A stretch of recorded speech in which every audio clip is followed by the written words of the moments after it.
उच्चारण करेंगे।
समादरणीय धार्मिक सज्जन वृंद,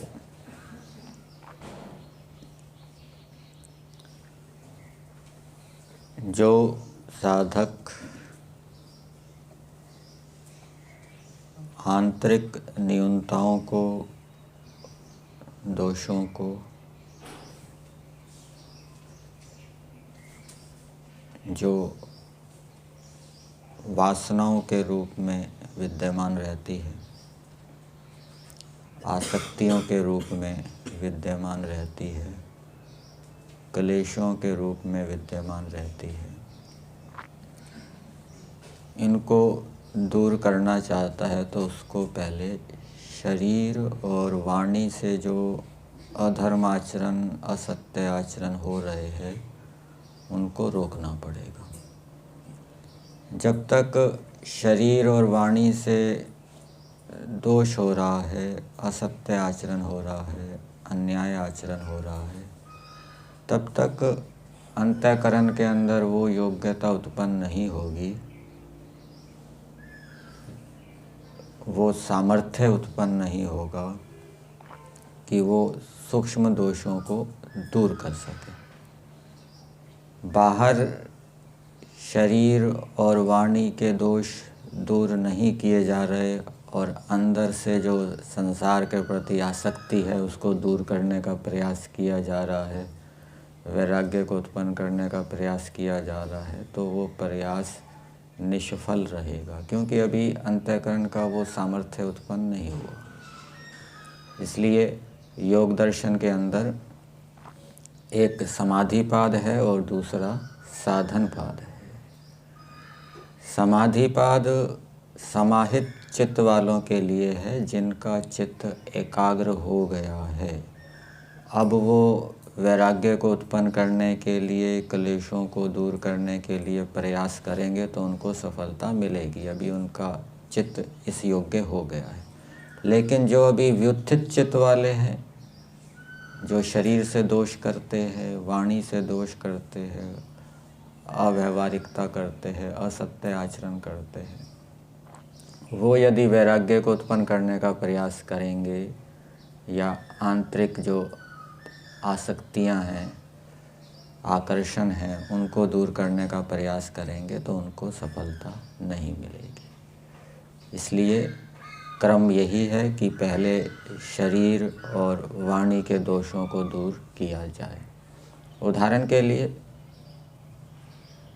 कोई व्यक्ति भोजन में आसक्ति को दूर करना चाहता है, बहुत विचार कर रहा है, ज़्यादा भोजन खाने से ये हानियाँ होगी, ये 4 प्रकार के दुख प्राप्त होंगे, वो होंगे, लेकिन भोजन में उसका संयम है नहीं, भोजन वो ज़्यादा खा जाता है, तो वो उसका जो चिंतन है वो कोई फल उत्पन्न नहीं करेगा।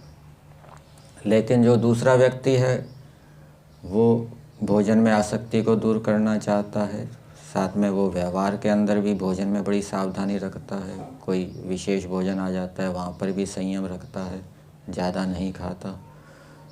तो ऐसी स्थिति में यदि वो चिंतन मनन करता है, निधिध्यासन करता है, तो वो निधिध्यासन फलदायक होगा, नहीं तो फलदायक नहीं होगा। इसी प्रकार से दूसरे दोषों के विषय में भी विचार कर लेना चाहिए।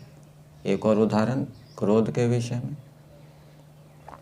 क्रोध को दूर करना चाहता है, द्वेष भाव को दूर करना चाहता है, वो विचार कर रहा है, चिंतन मनन कर रहा है, निधिध्यासन कर रहा है, लेकिन व्यवहार के अंदर वो बार बार क्रोध करता रहता है। कभी किसी पर क्रोध कर देता है, कभी किसी पर क्रोध कर देता है। व्यवहार में क्रोध कर रहा है और ध्यान के समय वो निधिध्यासन कर रहा है क्रोध को दूर करने के लिए, तो वो फलदायक नहीं होगा। तो व्यवहार में ब्रेक लगानी पड़ेगी क्रोध पर, फिर अंतःकरण के अंदर वो योग्यता उत्पन्न होगी, कुछ पवित्रता आएगी, शुद्धि उत्पन्न होगी, और उस शुद्ध अंतःकरण से युक्त होकर जब वो चिंतन मनन करेगा तब उसका प्रभाव पड़ेगा। दूसरी बात, सुख की प्राप्ति अलग चीज़ होती है और दुख की निवृत्ति अलग चीज़ होती है। जैसे किसी सुंदर रूप को देखकर सुख होता है, बढ़िया भोजन खाकर सुख होता है, और कोई हमें गाली दे दे, कोई हमें डंडे से मार दे तो उससे दुख होता है। लेकिन कहीं कहीं ऐसा भी व्यवहार के अंदर आता है कि कोई व्यक्ति रोगी है, उसका रोग ठीक हो गया तो कहते हैं कि बड़ा सुख है अब तो। वो दुख की निवृत्ति को ही सुख कहा जा रहा है। अब बड़ा सुख है, पहले रोग होने पर बड़ा दुख था, अब सुख है।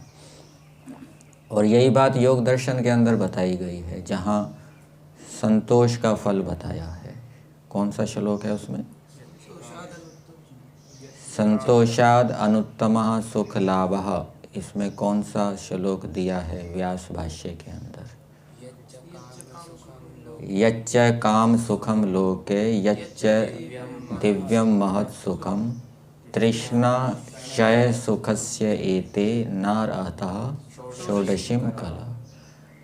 तृष्णा के क्षय को वहाँ सुख कहा गया है।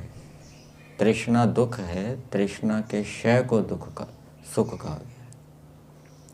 वो जो प्रयोग है वो गौण रूप से है।